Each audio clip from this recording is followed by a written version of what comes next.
In today's episode, I had Jayson Waller on, who's built a billion-dollar solar company called Power Home. We talked about a lot of great things of what it's like being an entrepreneur and growing a company to be that big. His story is extremely inspiring, growing up in a trailer park, getting pregnant young, and then becoming a grandfather at 41 years old. He's been through it all, and we talk about what it's going to look like in the future as time goes on with regards to solar, renewable energy, and just where the world is headed. So this was actually one of my top 3 favorite podcasts we've done just far, so make sure you watch till the end. Now, let's jump in it. We all know that I love creating passive income through rental properties, but did you know that you can create passive income through owning an e-commerce store? My company, Lunar Ecom, can build and manage a store for you on Amazon or Walmart. We'll handle everything from starting the store, picking the products, and all the day-to-day operations. It's completely passive for you. If you'd like to learn how store owners are making thousands a month in passive income, head over and watch the case study at lunarecom.com. It will explain everything you need to know about the industry and why I'm so excited about it. So to see the case study, head over to lunarecom.com. If you've ever wanted to invest with me on my real estate deals, it's now possible. At Pineda Capital, we're purchasing value-add real estate all across the country. This includes multifamily, commercial, and land development. The best part is, with my network, social media presence, and marketing strategies, we're able to get the very best deals that others don't have access to. You can join in with me on those deals if you're an accredited investor. If you want to learn more, head over to pinedacapital.com to see our current opportunities. Once again, that's pinedacapital.com. Welcome to the Ryan Pineda Show, where our mission is to invest. I only expect to make money in things that I understand. Innovate. It's about believing in the future and thinking that the future will be better than the past. And inspire. I am much more likely to hit my goal just due to putting it out there. You're now rocking with the best. What's going on, everybody? Welcome to another episode of the Ryan Pineda Show. Today, we have a very special guest, probably the biggest company we've had on the show thus far. It's the man, the myth, the legend, Jayson Waller. How you doing, man? I'm great, man, and I'm loving the Vegas heat. I'm kidding. I told you when I first came in here, I usually have the coolest hair when I walk into the building. You've got me beat, my man. Your hair is on point. I love it. You know, I dyed it just for you because I knew you were coming. Thank you. You know, so no, I'm happy to have you on. Your story, we just talked briefly off camera about it, but to give everyone a quick preview, you know, you've built a solar company that's gonna, you know, it's worth over $1 billion, Yep. and you haven't owned it that long compared to just how explosive the growth is. You've got over 2,000 employees. Yep.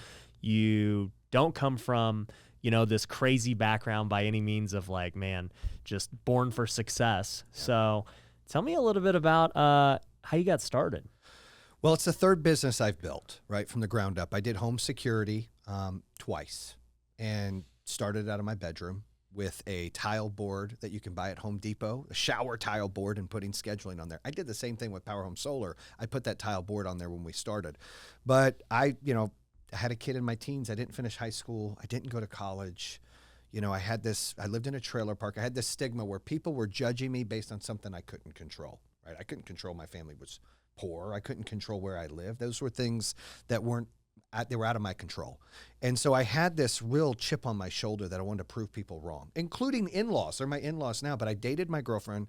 You know, we've been married over 20 years. We've got 4 beautiful kids, and I've got 2 grandkids. But when I dated her in high school, her family would make fun of us and call me and my family the Flintstones. Like, we could stick our feet outside our trailer and move our mobile home. Like, I mean, for real, right? Yeah. And would hate on me. And, you know, usually I have a shirt that says, and I love my haters. And that just fueled me to be successful. I wanted to have a day where I paid for everything for her family. I flew their butts into places. You know, I took them to trips. I brought them to my big home. And that happened, and then some. And so, you know, that was one of the box checks, is that I needed to really push myself to get to the next level. But to do solar, I mean, I had this passion. I loved doing home security, but I felt like it started to become too diluted. Too many people were in the business. Everybody was doing it, and it wasn't having the impact. So in 2014, 2015, I had this idea of, let me get into the solar business. And that's the future. Like, cell phones were the future in the early 2000s. I feel like this is the future of how people get their energy. So I started it, and it was tough. The first 2 years, I didn't get a paycheck. I put all my money into the business that I made from the security business, and I sold my home, had my wife and my kids give me a stink eye, like, why are we doing this? And finally I broke through. And finally I started to understand that, this is how you have to market. And you have to do a lot of things yourself, and you have to build from the ground up. I did that in the first 2 companies, but being in the construction business, and you do a lot of real estate, you get this, cash is key. And in the construction business, we borrowing from Peter to pay Paul to get this thing to grow was a problem. Oh, trust me, I've seen it with contractors. I've been guilty of it, just not even knowing that I'm commingling and doing all these things. Yeah, it's hard, and it's a different aspect. When I'm selling home security, it's like I sign you up. I'm selling paper. I sell it to ADT or Brinks, and I'm done. With solar, I have to pay to market, then I have to pay a percentage of commission, then I have to pay for permitting and interconnection and all of these things before I see a dollar, before anything comes in, because we haven't got you installed yet. Right. And so it's tough. And, we had to get through that point. We did. And like you said, and I appreciate the intro. I mean, we've got over almost 2,100 employees now. We've installed solar on 5 NFL teams. We're on our pace to do over $1 billion in sales, and we're crushing it. We had our best month last month with $64 million in sales. And, we're trying to build a movement. That's our motto. Bam, building a movement, one panel, one customer, one employee at a time. And our employees feel like owners, because one day the goal is for them to have some equity in the company and take the company public. It's not a secret. We're trying to look at maybe a SPAC or go public sooner than later and really take care of our employees in this process. Yeah, dude. No, I mean, I love that. Super inspiring. We've had a lot of great entrepreneurs on this show. A lot of them are in real estate, and they come from very similar backgrounds, man. A lot of them dirt poor, from other countries, from trailer parks, from, just these broken homes, and yet they still find a way to achieve greatness and to build something crazy. And the thing I admire about you is, you've built this giant company that's on the verge of going public, and you've got all these things, yet you have never graduated high school. Mm-hmm. You had doubters from your own, wife's family. Even some of my family. We're going to throw them in there. Yeah. So it's just like, man, I hear all these excuses all the time. People like, well, no one's supporting me. No one believes in me. And, I didn't have the things you guys had when you're growing. It's like, no, man, like, what do you say to those people? I say you got to have to get the book, Own Your Power. No excuses, no bullshit. The time is now, right? Because this is about a no excuse life. You can't let people outside dictate who you are or what you're going to do. Everybody has problems. Everybody has issues, whether it's family, whether it's health, whether it's surroundings, the environment that you grow up in. Everybody's got an excuse, but the good news is when you wake up and you put your pants on, you choose. Am I going left? Am I going right? Am I going to this dead-end job I freaking hate? Or am I going to do my own thing? Am I going to go empower more people to be great? Or am I going to be selfish and point the finger at other people? You have that choice. And I would say quit making excuses. You control your destiny. Don't listen to those naysayers. Let them fuel you for success. Yeah, for sure. So, guys, Jayson wrote a book called Own Your Power, which is coming out in October. October 12th comes out. Yep. October 12th. So make sure you guys go check that out. By the time this podcast drops, it's probably going to be right around then. So that'll be good. Yeah, dude, I just love it. I mean, you got the shirt on. For those of you watching on YouTube, he's wearing his Own Your Power shirt. Own Your Power. Yep. And it's funny because it's a play off of solar. Yep. Right? You're talking about it from, a mental standpoint and a mindset. Yep. But tell me about the solar aspect, too, of owning your power. So, when we sit down with our customers, and, it's no secret, I told you this, so all the solar companies out there, here's a tidbit of information you could use. We sit down, we ask homeowners, what is your longest bill in your house? And they say, my mortgage. It's not. It's your power bill. And it goes up every single year. It doesn't go down, and it's there forever. So we tell them, what if you can own your power and not rent your power? And so we give them that opportunity in business to finance most of their utility bill at a fixed rate that has an end date. Therefore, that energy is free after. That's how solar works. And so when I was writing the book and I was going through some of my life, and some of it's personal, some of it's business, and, a lot of my failures and a lot of my experiences, you mentioned I didn't go to school, I didn't do all this, but what made me great is I would try and try and try, and then I'd fail. And then I'd try and try and try, and I'd fail. And I'd take that failure and I would learn things from it, and I'd become better, to start winning, to start getting little wins here at a time. And I wouldn't set unrealistic goals, because when you look up at the stairs and you're like, oh, how do I get to the 100th floor? You're exhausted and you feel discouraged and you feel defeated because it takes too long. How did we get to 800 million in sales this year? That we probably do.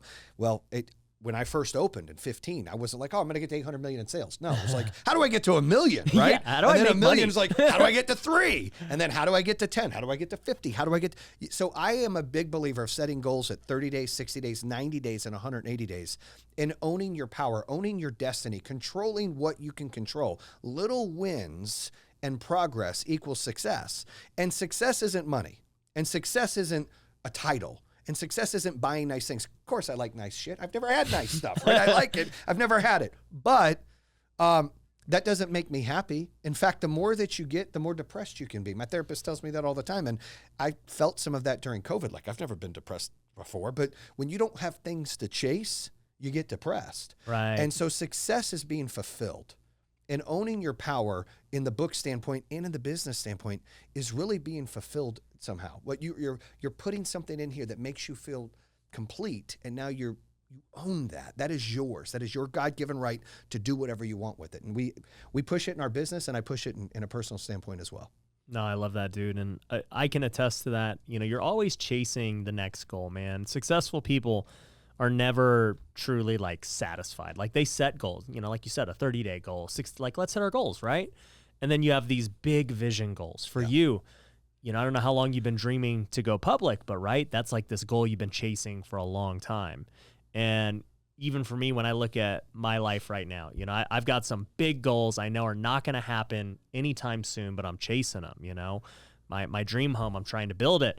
I'm probably gonna have to get, you know, powered up solar on it. I'm here. I know a guy. I know a guy. So, you know, I'm chasing that. I'm trying to make sure we can do everything possible to make that the best. And then, you know, we're trying to build out a new office too, because we're growing quick. And, you know, I'd actually love to hear your feedback on that, you know, going from a normal small business, kind of like what I have today, to, you know, a corporate style business. How do you maintain culture and office space, and everyone's in all these different cities? How do you have quality control? It's tough. And, you know, you can only do so many things great. And then you can do a couple things good, and then it falls off. And the problem with a lot of entrepreneurs is they try to hold on to everything, and they don't have enough humility, and they're not humble enough to say, hey, I'm not great at that, and I'm not great at that. I'm only great at this. When they try to be great at everything, they fail. They can't be great at anything. And so, you know, as you're growing, Ryan, and you're going to, you know, transition, I would have never had a corporate, like, I didn't even know, like, what's EBITDA mean? Like, a couple of years ago, I'm like, what the hell is EBITDA? Like, I got to have EBITDA?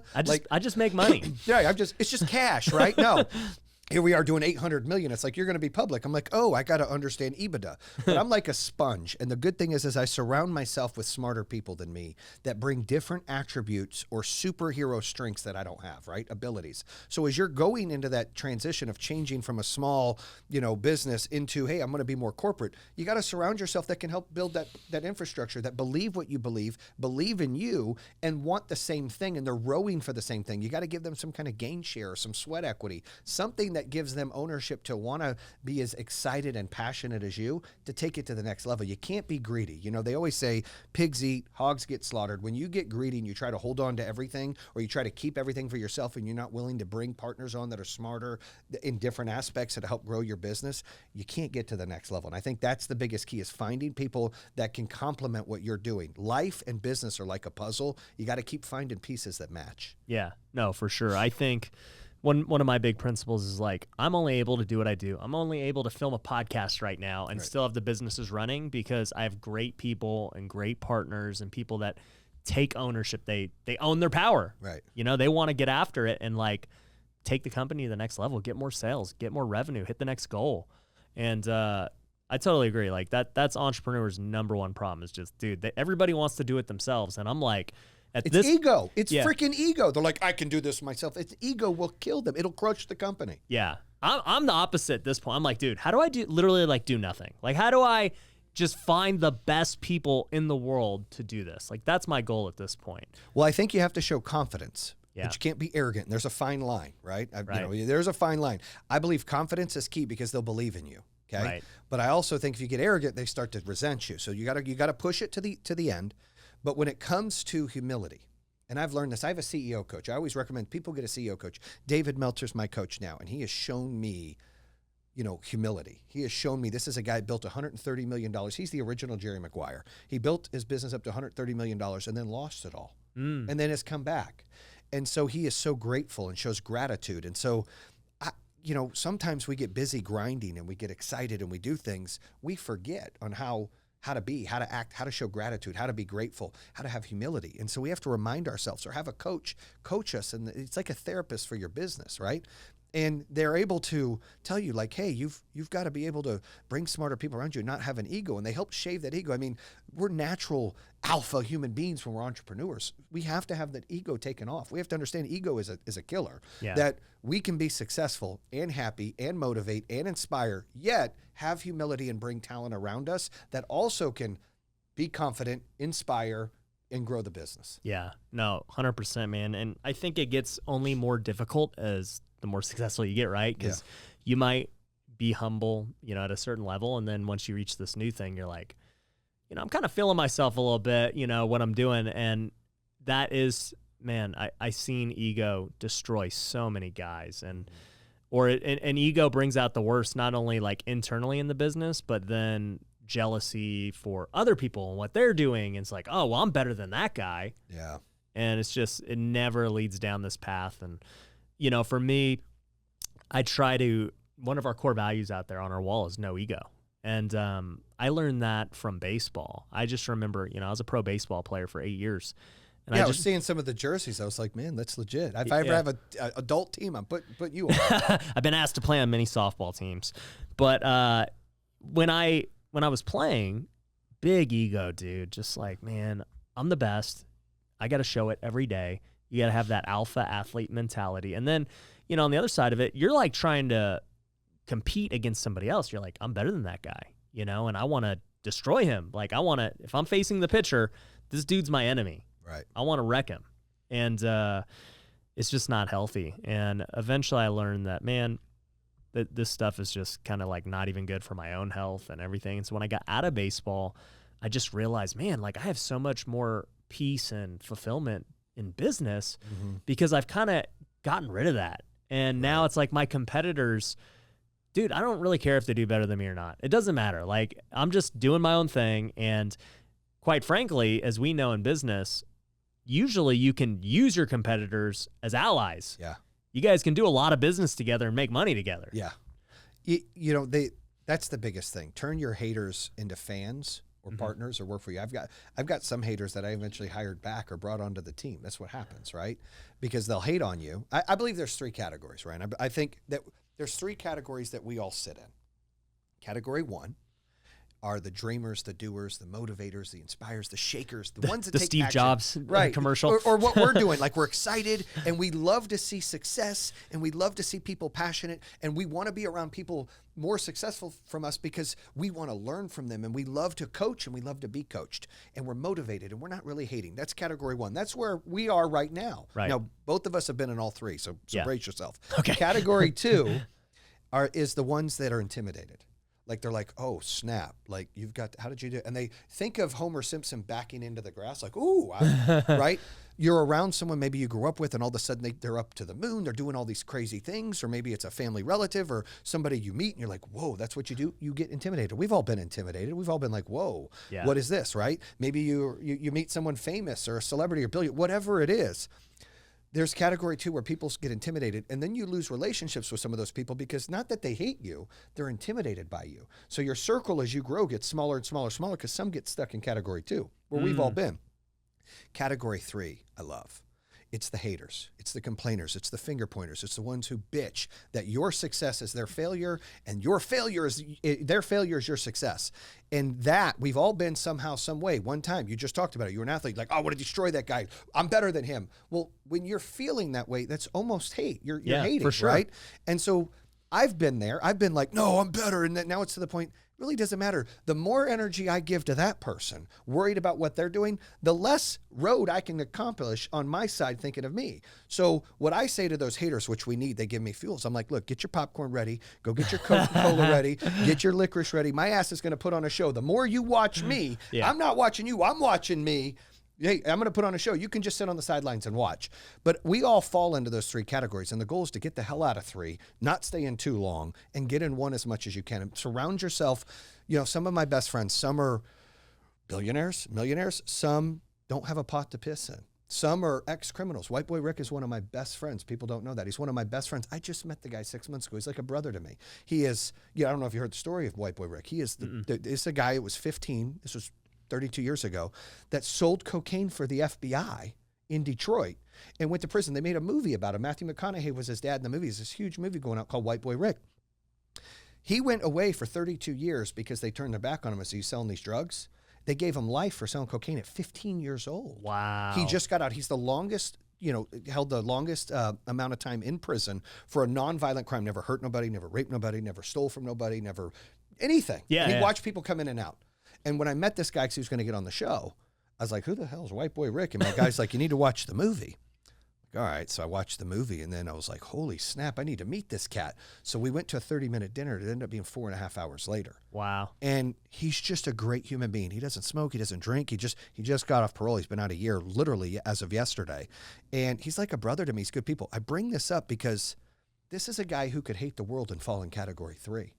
He's in Category 1, and he's had 32 years taken away from him. He's suing the FBI in the state of Michigan for like $100 million. But he deserves it. He does deserve it. 32 years. And as a 15-year-old.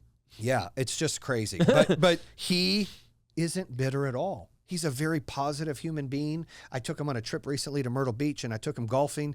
And he's just the point is no matter what your circumstances are, you don't have to sit in Category 3 and be negative. You don't have to sit in Category 2 and be intimidated, because when you ask questions, you should never be intimidated by another human being. You should want to be their friend and be happy for them, not scared of their success. You should be happy for their success. And you've got to open up your feelers out there to be successful. And therefore, in order to do that, you got to get to Category 1 to learn, coach, and be coached. Yeah.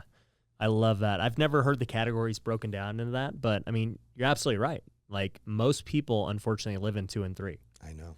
And in the world of social media, where everybody's just watching, their favorite influencer, celebrity, entrepreneur, like whatever, they're just watching them nonstop. It's easy to start becoming a hater, and, just jealousy creeps in or whatever. Cause it's like you said, it's like, go get your popcorn, get your licorice. Cause I'm going to do me, and I'm going to put on a show. And like, I don't really care what anyone else is doing. I just did a show yesterday from the hotel, because I have to put these in the can. You know how it goes when they come out, right? Right. And I did one. I talked about half my subscribers and listeners hate me, and that's great. I want more. People like my kids, like, Dad, more people hate you. That's fantastic. We just gained another subscriber. Yeah. I wrapped. I'm not arrogant. I am an ass. I wrapped I have a Porsche Taycan Turbo 4S. Dude, I just bought a Porsche Taycan. It's the best. I wrapped it in True Underdog Podcast. It's a write-off, and I'm getting a subscriber everywhere I drive. Yep. So they could think I'm a prick, but either way, I'm getting a subscriber everywhere I drive. And if I can get that content out there and change one person's life, or motivate one person to do something different, to take a left instead of right, to take a chance instead of not taking a chance, then it's all worth it. Yeah. And that's kind of what it's about. Dude, I'm with you, dude. And now that I know you drive a Taycan too, Yeah. dude, It's the cool car, man. It's the Dude. coolest car I've ever had. And I've had Aventadors. I've had it all. That is the coolest car by far. but you being in solar, you have to have electric cars. Exactly. So I got rid of my Aventador S, and people are like, crazy. I'm like, it's a horrible. So I used to make fun of my business partner who had a Lambo a long time. Yeah. Like, we sold a security company, and I went and put a pool in, and I put money in the bank, and he goes and buys a damn Lambo. I'm like, what are you doing? So I would make fun of him and say, dude, that's SD energy. Okay. That's all I'm going to say. It's SD energy. I know exactly what you mean. I'm like, I would make fun of him and mock him and mock him and mock him. Like, he'd be like, the Lambo changed my life. I'm like, what? Fast forward, my man, fast forward. I find out a couple of years ago I'm going to become a grandpa. I'm like, what? You're 42. I'm 41 now. 41. So I was 39. I was a 39-year-old grandpa. I'm like, I'm going to become a grandpa? I'm freaking out. My midlife crisis kicks in. Now, I didn't go get girlfriends and do stupid shit, but I did go buy exotic cars and dyed my hair, right?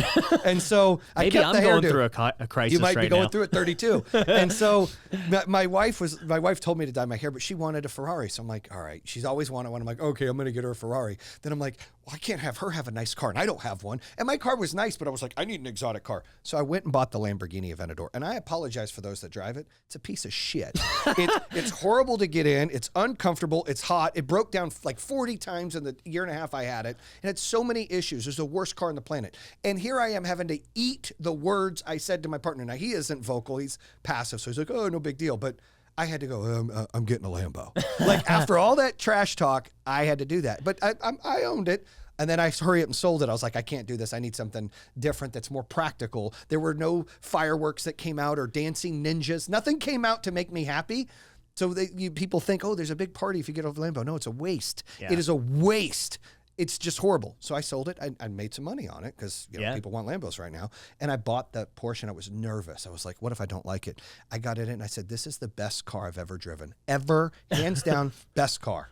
Oh, dude, I bought mine a month ago, so I'm a new owner, but I love it. And ironically, my partner just bought a Lambo Urus. So it's not the Aventador, but before I bought the Taycan, I actually did a YouTube series just doing Turo on a bunch of different luxury cars. And I got I think it was the Aventador or the Huracan, I can't remember. But I drove it, and I said the same thing. I was like, dude, I would not want to drive. It's so low to the ground. The tech sucks. I feel every bump. You can't listen to the music. The music in our Porsche is unreal. Yeah. You crank it up, you can hear it a mile away. It's unreal. Yep. So I was like, dude, I don't want that. And one of them I did drive was the Taycan. I was like, this is the best. I mean, it's got 4 seats. It's freaking electric. It's fast. It's got good tech. Like, it looks sick. Cool. It's comfortable. Yeah. So I'm with you. I just started buying luxury things too. Like that Porsche is the first car I've spent you deserve nice stuff. I always say, people, you deserve nice stuff, but practical is better. Yeah. Because when they're like, oh, I've done the Lambo Aventador, I've been there, done that, just, you have to say you did it. But now I could say, guys, it's not worth it. Like where you went right now is practical, still luxury, pretty expensive, very nice, great car, but it's practical. Yeah. And that's important. For sure. What about the watch on your wrist, dude? What are you wearing? So that is an AP that's all iced out. It was my 40th birthday present from my wife. Yep. Again, sometimes I like flashy shit. I didn't have anything growing up, so I do like nice stuff. I'm starting to tone down a little bit, but I'm a watch guy. I've got a couple Rolexes that are iced out. I got Sky Dweller that's not iced out, and I've got the AP. So I just got this last week, my first luxury watch. So I got an AP as well. I like that one. I was looking at it over there. I was like, that's nice. Yeah. So I'm excited about it. I like the sport band. I don't have any like that. I need to do a watch with the sport band. Maybe you got a watch guy. Yeah, no, I'll hook you up. You need to get a black and red one to match your book and stuff, dude. I know. That would be sick. Or the black and yellow for the podcast. Yeah. The True Underdog podcast. Black and those colors would go good, like sporty. Yeah. I wear black a lot. It makes the hair pop. It makes me look thinner. Ryan, I don't have the genes to play athletics like you do. I play for a tie, meaning I work out every day. I play for a tie. But I eat like shit. So I stay the same. Everyone's like, man, you're not losing weight. My son made fun of me. He's like, Dad, you work out every day. You don't lose weight. I said, son, I'm playing for a tie. The goal is to not get fatter. The goal is to stay the same. Dude, you and I have the same ideas because I say that all the time because I eat like crap too. And I just say, dude, I literally work out to maintain and to just eat what I want. That's it. That's it. That's I'm not it. like I never have gains. Yeah, me neither. I'll have like a loss of 7 pounds and then I gain it back on the weekend. Yep. Like, well, that was stupid. So I just float the same.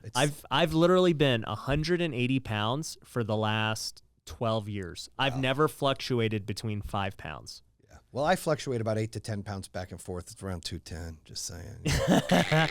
But you're a lot bulkier, dude. I do lift it, so I do see that. But I've got some love. Here's the deal. So I have a pool bod, right? So from here up, like this camera's got me perfect. From here up in a pool, they're like, that fucking guy looks great. Right? Like, holy shit, look at him. I'm like, what up? Then I get out there like, oh, he's a dad, maybe a grandpa, because that's what happens. And I'm okay with that. I'm okay with that. My wife always says, if you had a 6-pack, you would be a douchebag. And she's probably right. So I don't have a 6-pack. For looks reasons. Not that, you don't want to put in the work and eat. It's just you gotta stay humble with the that's what the it is. bod. You don't need that. Yeah. You need to stay in your lane. Okay. Yeah. So that's great. So I want to talk about the solar business and some things that I've thought about as I've seen other guys do it. But before we do that, let's hear a quick word from our sponsor. Have you ever wanted to invest in real estate, but you didn't have the time to find deals yourself? That's where Fundrise comes in. Fundrise is a crowdfunding platform that has transacted over $5 billion in real estate and has over 150,000 active investors.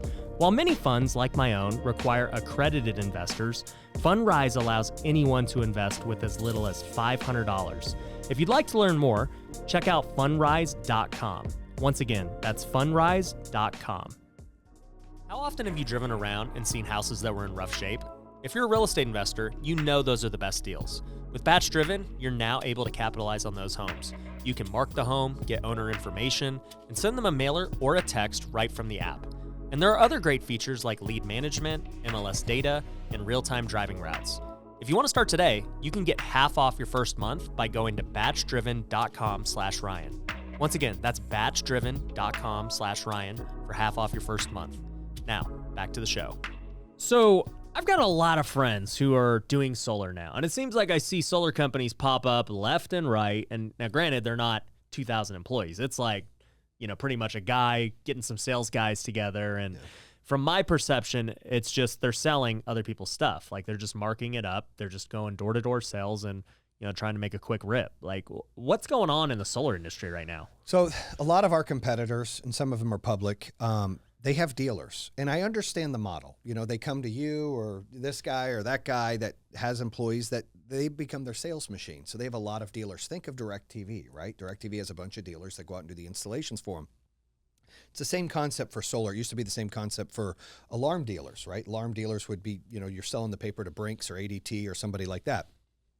That's what these Sunruns and these other companies are. They have dealers. It's not that it's a horrible model, but the problem I have with it is you're given a red line. You're telling a dealer, this is what I'm going to charge you. Anything over that you make. So you're giving them the ability to charge whatever they want, which is just bad for the marketplace.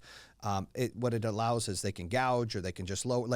They don't have anybody's interest. And so you're competing with, first of all, it's company A that's selling you, and then company B that's installing you, and then company C that's financing you. So you have three companies involved. So it's confusing to the consumer, but then they don't care about the customer. They care about just selling the paper. Not all of them, but a handful of them are like, I'm just turn and burn. I don't have any liability to that customer. I'm just selling it.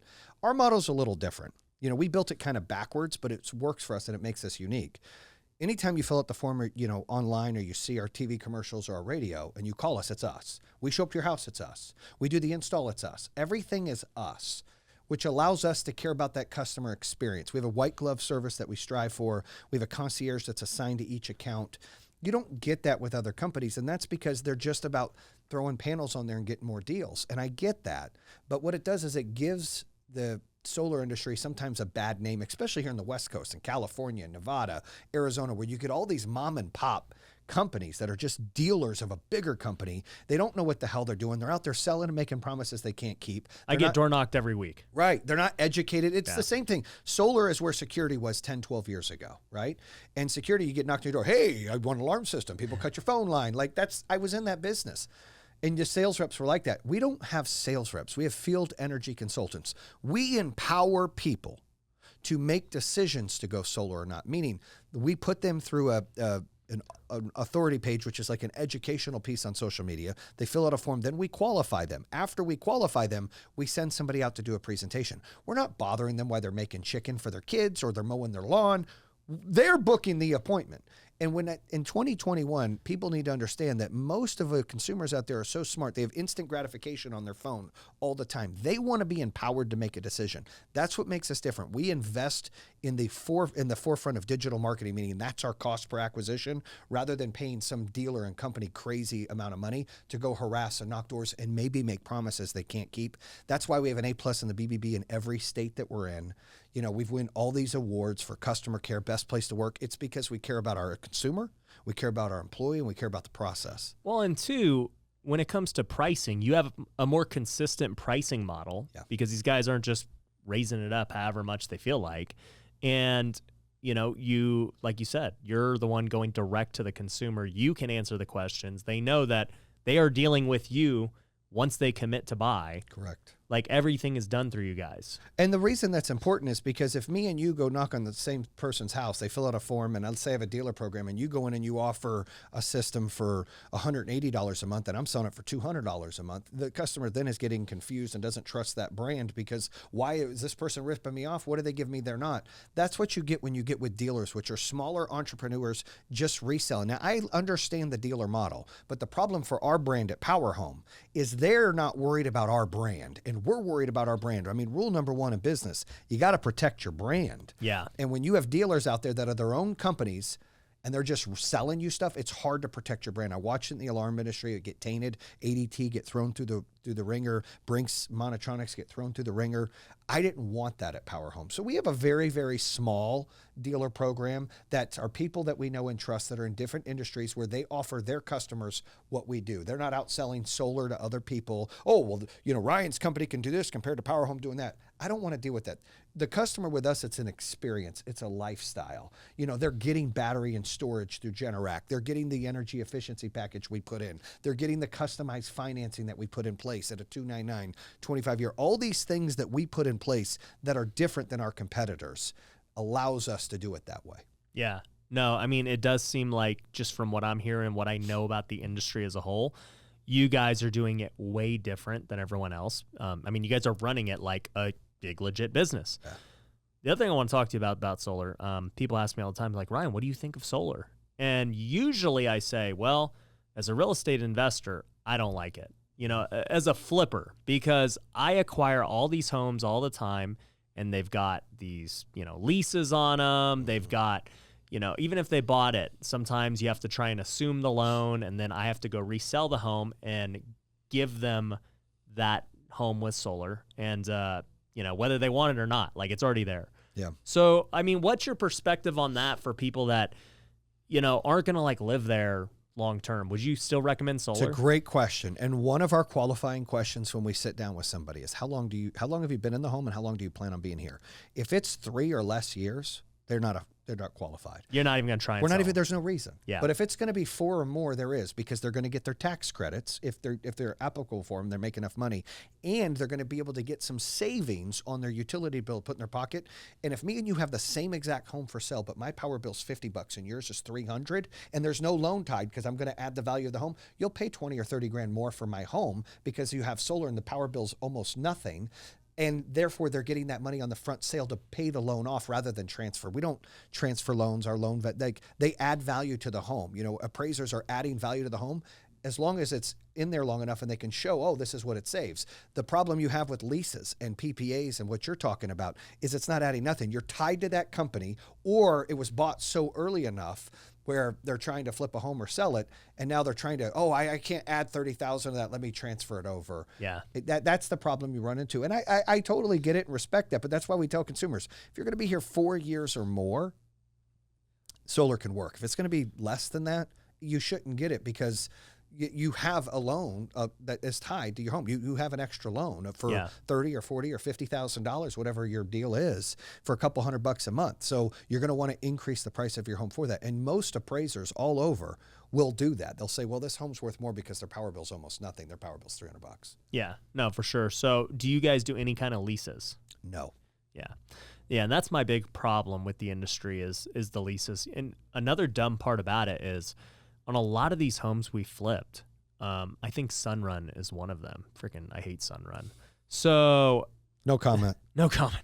So, I'll buy a home and it'll have Sunrun. And then I've seen this play out so many times. Sunrun goes, hey, if you want to take this over, you got to be owner occupied. And I'm like, what do you, like, I don't have to be owner occupied. I'm going to buy this home with or without you guys. And they're like, well, you can't take over our lease unless you say you're owner occupied. So I'm like, dude, this is the most communist thing. That's what's given solar a bad name. Yeah. In the West Coast especially, all of these PPA and leases, people don't realize how this works. The reason these companies do these PPA and leases is so those companies can get the tax credits and the depreciation. It's a business model for them to make more money and capitalize. We don't believe in that. We believe in owning your power. Your investment and your value to your home is yours. We're just going to help you get it, reinstall it, and sell it to you. That's it. That's your asset to the home. They're keeping these assets to increase their value and then tying you to it. You're renting power from them. So you're either renting to save a couple bucks, right? Barely. Isn't that? And it makes selling your home tedious, way more. And it gives our company a bigger obstacle to overcome because of what's going on there. We're like, it's not how it works with us. Yeah, that's not what we're doing. This is your product. Just like if you were to buy a pool and you got a loan for a pool, you added value to your home. You don't owe someone to transfer the pool. It's the same thing. I'm not leasing the pool. Right. Yeah, dude. You might have a loan for the pool. Yeah, like for a sure. second mortgage. That's all this is. And you added value to the home. That's how solar works in our model. Yeah. Side note, when I actually built my pool, I did get a loan. It was like the easiest loan ever through Lightstream.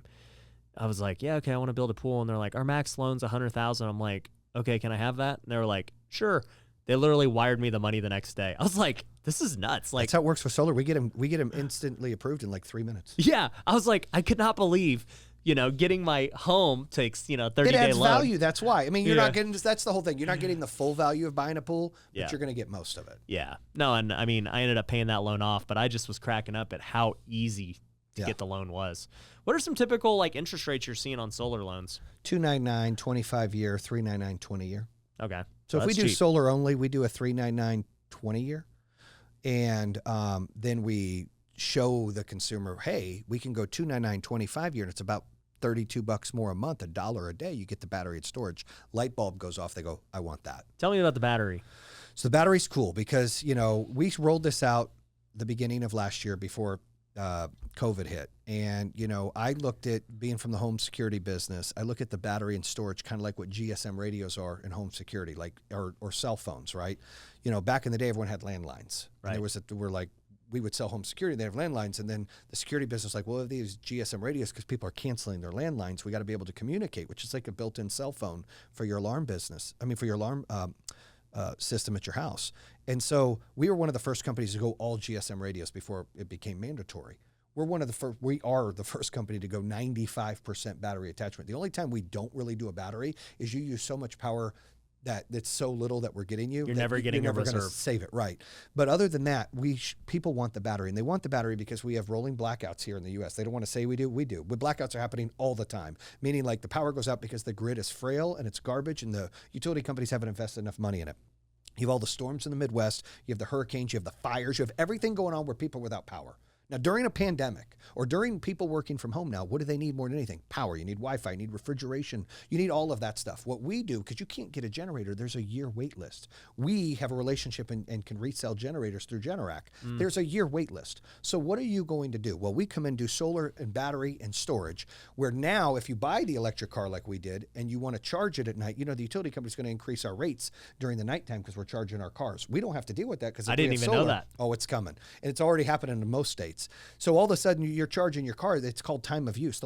Hey, from 6 p.m. to 6 a.m., we're going to charge you more because it's harder for us to make power. No, that's their way of combating so much juice going on the grid because everyone's going to start charging the cars. EV cars are here. They're not going anywhere. It's the future. Right. We don't have enough energy as it is. So the rates will go up.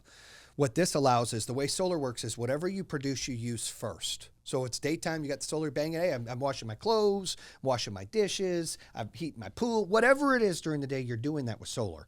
Any extra power that you produce goes into the battery and storage so you can use at night. So you pull that out and use that at night. Then when you need extra, you buy from the grid or the utility company. Right. That's how that works. So it's less going to them where they're not paying for you, but you're buying way less from them and you're not dictated by their crazy rates of time of use when they change it. And when the power goes out, we're able with the Generac battery and storage to keep things on like refrigeration, heat pumps. Our new home one does like a 3-ton AC. I mean, you get all these opportunities to have things still on when power outages happen. I love that, dude. On my home I'm building, I wasn't sure if I was going to get solar just because I like the renewable energy aspect. Before I had the Taycan, I had a Tesla. Yep. And I get that. I do think it's the future. I think energy is going to increase. There's no doubt about it. We're already seeing gas and all this stuff just explode. But I wasn't sure if I was going to put it on my new house because I'm just like, dude, man, I've had such a bad experience reselling these stupid leases and whatever. And I did get solar on my house about 6 years ago, on a house I owned 6 years ago, personal residence. And I only stayed there 2 years and I sold it. And so, like we said, it didn't really make sense that I got it. I only stayed there 2 years. The house you're building now, you're going to stay a hot minute, I would assume. I saw it. It's nice. Yeah, I'm not moving. So on something like that, and we're talking a really big home, like what would you recommend I get at that home? It's so hard to dictate because, we could have the same size home and I keep my house at 75 and barely use any power and you use a ton. Maybe you keep your house I'm in at Vegas. 65. Right. So it all depends on usage and what you want to offset and space. You being on the mountain there, do you have space in the backyard to do a cool ground mount that's fenced off? That could look sick and you could put turf down. Oh. That could be pretty solid. We've done stuff like that, seen stuff like that. That's like, oh yeah, that's my solar. People are like, wow, it's a wow factor and still produces energy. And then I never even thought about that. Oh, yeah. I always thought about just it has to be on the roof. Imagine turf with a little white fence and you got your own panels back there in the corner of a yard that you're not using that section. That you probably don't have enough to combat all of your energy. It's a big home. Yeah. You don't have enough roof space, but you could do something which then saves, and it saves if there's a power outage, you still have energy coming in to do, and that's the most important part. You could do some of the roof facing the mountain, in the backside. You want your roof space or your panels to face south, east, or west. You never want them to face north. Because the sun doesn't go over there. Correct. And you don't get enough energy out of it. South is the best. East and west are close. North is horrible. But it just depends. I mean, if it were my house, I love, mine looks like glass. I love it, but yours is going to be a tile roof. You could make it look like glass on the backside, or you could do a little ground mount. I would do one of those two. I wouldn't do it the front facing because, unless you get one side that does it, it could look sick too. I don't know. You could make it unique. You'd have to cut it up, but you're not going to get a ton. I mean, probably 40, 50 panels. How much do you think that would run me? I don't know. It depends, 50, 60 grand, but you would offset that power. The return on solar is about 5 to 6 years if you pay it for it cash. Right. If you finance it, it's literally within the first year. But if you pay for cash, it's about a 5 to 6 year payback. Okay. Yeah, I'm so living do the in math. this house. It's like, I buy this for 50 or 60 grand. I'm saving about 10 grand a year in power. Right. Okay. No, that makes sense. So I never thought about the ground, but the ground is cool. We do about 15% of it. The reason that's cool is because you can dictate where you want it, where it faces, and you can put cool things around it to make it like it's a cool piece in your yard, not an eyesore. Like you can make it. Now, I like the roof just because it looks like glass. It's like, whoa, that's cool. Because our panels are all black on black, like no lines. They look like TVs and stuff. Like they're cool. Right. But I like the ground is cool too. Right. So question then about just what other competitors are doing and stuff. I don't know how much you can talk about this, but like, as a guy who had a Tesla and I've bought plenty of homes that had Solar City leases on them and everything. I don't really know what Tesla's plan is. I mean, I saw that they were doing those tiles that, are solar tiles for the roof, and yet I've never seen them on any house. And there's all this tile. Like, what's their deal? I believe, and I can't talk for them, but I believe that the idea is, some consumers don't like the look of solar panels. I can respect that. I told you they're becoming more thin like LCD TVs, and they look more like glass. But I can respect that. So they've come out with the tile thing. So did Dow. They came out with the tile look too. But they're not efficient enough. So you're not getting enough, juice for the squeeze there, because you're putting that on. It's more for aesthetics to say, hey, I went solar. Yeah, but it's not saving you any money. It just looks cool. It looks cool, but doesn't do enough. So you don't get enough, bang for your buck. But it is cool. We've looked at doing that. There's no reason. Like our buyer is the one who wants energy independence and wants to control their cost. They're not looking for, cool cool little designs. That's not there, but it's a cool product. It just hasn't taken off the way I think they anticipated. Yeah, for sure. What do you think? Well, and two, I mean, it's like, dude, replacing a whole roof with this stuff is super expensive. I don't even know how much that would cost. Like, be a lot. It could be a lot. Yeah. So where do you see the solar industry going? Like, where's all this headed that people don't really know about? So I think there's 3 big industries right now that are going to explode. Okay. Crypto. Okay. Which I'm not in. I got to learn more about. Okay. Cannabis, which I'm not in. I got to learn more about or involve myself. And renewable energy. Yeah. Because we have electric cars coming out and we don't have enough energy as it is. We just don't. So wind, solar, hydro, all that's coming. And I believe there's a day that the utility companies are going to be distributors. They're not going to be really providing a lot of power unless it's renewable. They're really going to be taking your energy, selling to him, his energy, selling to they're the dealers. Right. And that's okay as long as they're getting paid. Yeah. They don't care. But that's going to come because there's going to be enough solar and wind, plants out there commercialized and personalized on a residential platform that we're going to need. That's going to offset a lot of that because, the coal ash and the dirty power, the way we used to do it, it's too expensive to do nuclear and there's risk. Like they're not going to go that route anymore. And we're going to start seeing things really start to shift that way. So I think I'm in a perfect industry that's got nothing but growth. I mean, people think solar's cool. It reminds me of what cell phones were in like 2000. 2001. I worked for a company called Bell Atlantic, aka Verizon Wireless, and I did business account sales. So I would go to companies and sit in a boardroom and be like, look, this BlackBerry, it's going to take over your entire company. You're not going to need that fax machine. This is the future. And they would laugh at me. And I'm like, because that's what they told us at Verizon, like landlines are going away. This is the future. And I believed it. And I saw it because that's what they told me. And I was like, I totally get it. It's the same thing with solar. There's going to be a day and time. Not everybody can get on their house, but they can buy, there's community solar in states. They can buy into different grids and that credit them because they can't get it on their roof or on their condo. Or so there's options there where you can have access that's coming. And I think there's going to be a lot more of that. And we need it because we're making more, we have to use more energy than we ever have before. And where are we going to get it from? Yeah, no, I'm with you. It's funny, man. I've read a lot of different books talking about tech. Big principle is Moore's Law, which basically says tech is growing so exponentially fast that we just can't even comprehend like where it's going to be here very soon. And book for people to read that I really enjoyed was The Future is Faster Than You Think.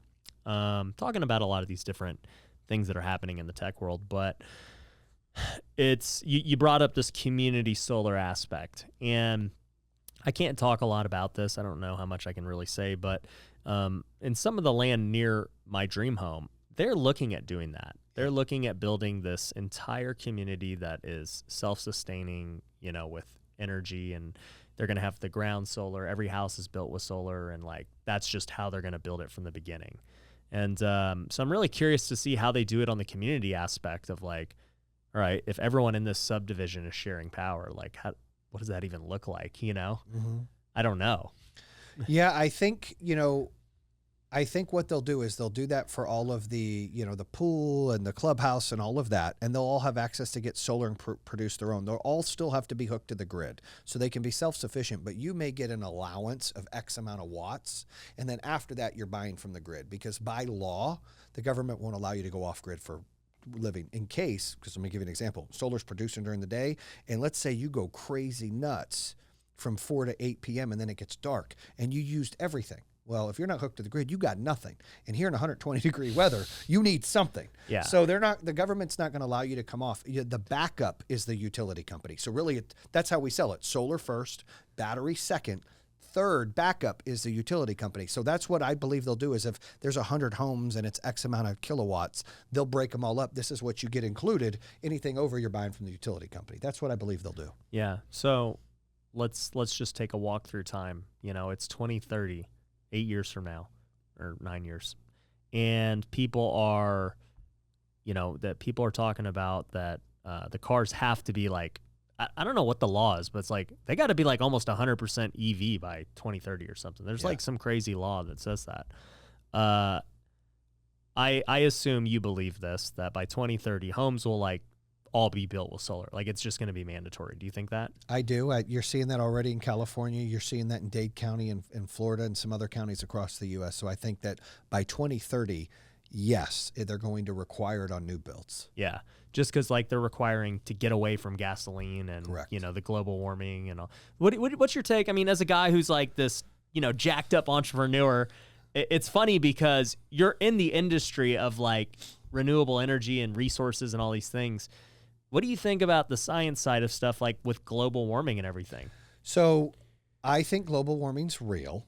I totally believe that. That's not why I got into solar. I've said that before. I got into solar because I thought it was cool and it was great. And then we saw some issues at this Lake Norman, where there was coal ash. And I just think that the utility companies, their power and the way they dispose of the coal ash is gross, disgusting, and dangerous. And so that kind of wanted me to even get more involved on the environmental side of it. But I am a big entrepreneur. I mean, I've gone on record. I mean, I am a capitalist. Yeah, but I am I am right center on politics, meaning like I believe in, free enterprise. I believe in entrepreneurs. I believe in business. I believe, but I also believe in global warming. And I believe that we need to have better climate. We need to get rid of gas cars. We need to start transitioning off of coal ash and burning things and take care of our planet more. I don't know how much effect my business can help global warming. I think it does something. I think the cars is the biggest problem. That's my opinion. I'm not a scientist. Yeah. I don't know, but I didn't even finish high school. But my opinion is as long as everybody starts to do their duty, starts to be more cautious. I mean, I just saw this TED Talk today that randomly popped up. And I was like, it said, 2071 reading back what the 2020s were like. And he was explaining about like global warming and how 2023 we had this scorched weather that killed hundreds of thousands of people in the Midwest. And I'm like, what? And these guys are smarter than me. I'm like, dude, that's like 2 years from now and I live in Michigan. Not good. But, I see all that. Last year was the hottest year we've ever had. Yeah. It's here. Like, wake up. I got to meet President Trump in September.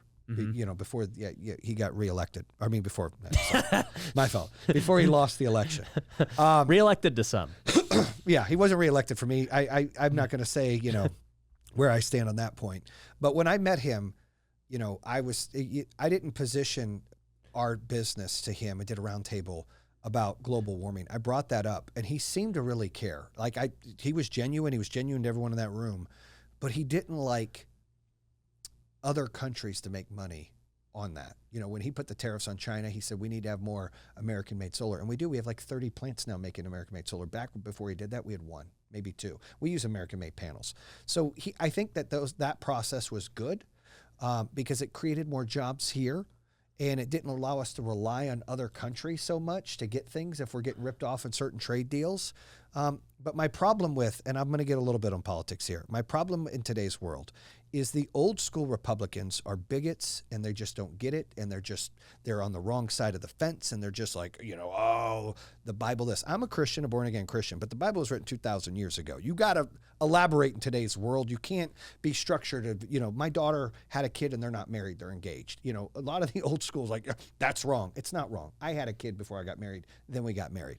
So I don't believe in the old school Republicans, but I also don't like the younger Democrats because they're too extremist and they point fingers and they look for reasons to hate the country rather than bring them together. I love the older Democrats and I love the younger Republicans because the younger Republicans love solar and the older Democrats love solar. And the older Democrats are trying to get the workforce and people to be together and the younger Republicans are trying to get everyone to be together. But the older Republicans and the younger Democrats, to me, are destroying this country.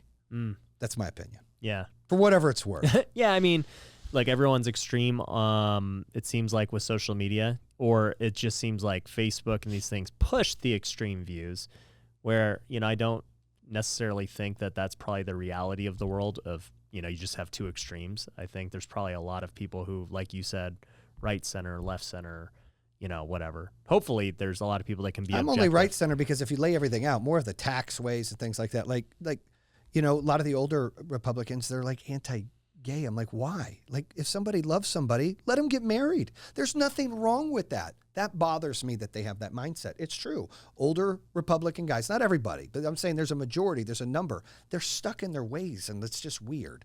This is the world we live in. We have to evolve with it. However, so that's where I'm more on the left, like, predominantly. So I mean, maybe I'm right down the middle. You're probably just independent. No, but I don't like the way the left likes to do the taxes. And I think I'll give you an example. When our gain share and capital taxes for our business went down, we reinvested in the company. Me and my partners and the executives, we didn't make more money. We reinvested all of that capital to grow our company to 2,100 employees strong. If you raise taxes, we don't have that money to reinvest to create jobs. Right. So I don't believe in that trickle down effect. I don't like that. I don't believe in it. That's where I'm strong on taxes and business. It's more right side, but in lifestyle and life things, it's more left side. I got you. I think I forget what they call those people. There's a name for it. I can't remember. But man, what is it called? Now that's going to bother me. So I'll have to think about it. But today's world's broken. I mean, we had 2 clowns running for president. I can say that. I've met one. To me, it was 2 clowns. I don't love one or the other. I think there was a lot of things Trump did wrong. I think on the business standpoint, the military standpoint, he did right, but he just couldn't keep his mouth shut. And I think he's insensitive. And I think he's stuck in that old school, old thought process of the right side. And I struggle with Biden and his competency to get stuff done. And he scares me a little bit. At least I knew the demon we were getting in Trump. I didn't know the demon we're getting in Biden, so it's scary. But here's what I always say. It doesn't matter if we put Mickey Mouse as president. we're this country because we love each other and we put ourselves in there. Only one person is a face. You still got other branches of the executive team that have to decide things, and the people still ultimately make the decision. So it doesn't scare me. Like, I'm not like, oh, the world's ending. One guy doesn't control everything. Exactly. He's just a face. Yeah. So I'm never worried like, oh, the world's ending because this person's president. No, it's not. Yeah. It's just a face. I think now I just remembered, you might be a libertarian. I might be. I think that's what you are. But is that good or bad? It's just I think that's pretty similar to what those guys believe. They don't believe in, taxes and all this stuff, but they believe you should have the choice to pretty much just live your life how you want to live it. Yes. Which is what you're describing. Yes. So, okay, last question before we jump off. Tech, what Moore's Law says is that tech consistently gets cheaper over time. And we've seen that with solar, over the years. Like, how cheap do you think this is going to get? And it's gonna get cheaper. And well, right how now fast do you think it's going to happen? Almost at parity. So it was like 10 times the amount 10 years ago. Right. And it keeps going down. But I just had some conversations with some people in the industry. It's going to go up for a little bit because of the inflation, chips and because of the relationships overseas that aren't going good, and the ship. It's about to get more expensive. So it's, right now it's at a great point, probably the lowest it will ever be for a while. It's going to start trickling up. And then it may go down. So, and I'm not saying that for people to run out and go get it, but it's fact. Like, we watch the prices decrease. I think our panel pricing went down 40%, about 45% since I got in the business, but I'm told it'll go up 45% in the next 4 years because of the demand. Yeah, and there's a lot of if you listen to what the Federal Reserve is saying and the Fed chair and everything, they're like, well, the inflation's temporary, right? And we're going to have higher prices no matter what because there's literally no supply of anything in the world. There's no wood. There's no chips. Cars are getting more expensive. There was no Lambos. I just sold mine. I'm like, whoa. Yeah, dude, like, there's nothing. You can't buy it. Like, you can't get a watch. Yeah. Like, there's no supply of anything. So, yeah, I do believe prices for sure are going up. It's just like a matter of how long. But, the one thing is, for sure, tech gets cheaper as time goes on. The TVs get cheaper, the cell phones got cheaper. I think so. I think after we get through this bubble, this spot that we're in, yeah, of course it will go down. And the more manufacturing we have here, at least in my business, the more it goes down. Yeah. That's a fact. Yeah. We were strangled. Our industry was strangled through some of the Asia countries and them selling the poly and the solar to us for a long time. And now we've kind of brought a lot of that back here. Well, look at what, is that those chips, are they in China? I forget, but I think they are.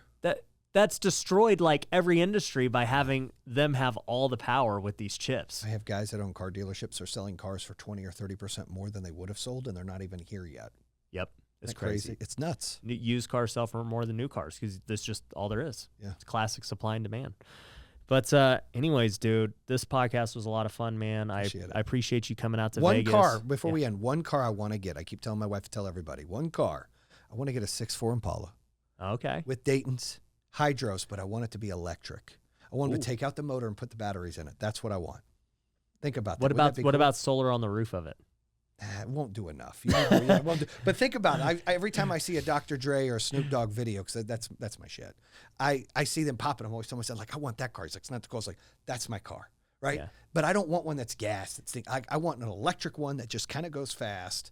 I don't know. I got to see you put it out there. Somebody refurbish that. I'm going to buy it. Somebody get that. If anybody can make that happen, definitely comment below. Hit me up. Yeah, Jayson will buy it from you. Yes. Well, cool, man. Where can people find you, dude, and connect with you? Instagram is Jayson Waller Bam or True Underdog. The YouTube is True Underdog. You can go to jasonwaller.com. The book you can get at Amazon is Own Your Power. And that's it. Facebook, everything. Jayson Waller Bam or True Underdog. Awesome. Well, guys, we'll link to that down below in the description. As always, if you haven't yet, make sure you're subscribed to this podcast on YouTube, Apple Podcasts. Leave a review if you feel like it, and we'll catch you on the next one. Peace. Thanks for watching The Ryan Pineda Show. If you want to work with me, head over to ryanpineda.com. You can find my courses, coaching programs, and upcoming events. We also have free resources you can download, so head over to ryanpineda.com.